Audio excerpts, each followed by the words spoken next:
ये कहानी ये सॉन्ग उस समय का है जब भी श्री रामचंद्र जी 14 वर्ष के लिए वनवास गए हुए रहते हैं और भरत जी पूछते हैं माँ कौशल्या से, 14 बरिसवा के दिन कब हो रही है, बताव जननी राम कहिया आले आई,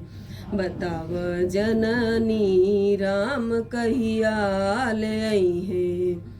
14 बरिसवा के दिन कब हो रही है, बताव जननी राम कहिया आले आई। राम के वियोगवा में भोगवा न भावे, राम के वियोगवा में भोगवा न भावे, भूखिया न लागे निंदरिया न आवे, उजड़ी नगरिया के उजड़ी नगरिया के कबूले बसई हैं, बताव जननी राम कहिया ले आई, बताव जननी राम कहिया ले आई। पतझड़ बगिया कोयलिया न बोले, फूलवा न फूले भंवरवा न डोले, प्यासे नयन कबूले, प्यासे नयन कबूले असुआ बही है, बताव जननी राम कहिया ले आई,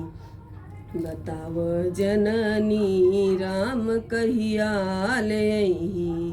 प्रभु के सनेहिया में देहिया झुरानी, जैसे पपीहा बिकल बिन पानी, भैया भरत कबले, भैया भरत कबले दुनिया रमई है, बताव जननी राम कहिया ले आई, बताव जननी राम कहिया ले आई।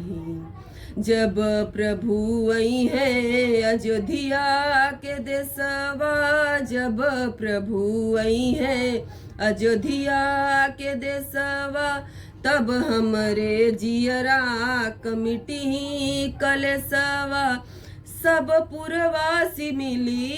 सब पुरवासी मिली खुशियाँ मनई है, बताव जननी राम कहिया ले आई, बताव जननी राम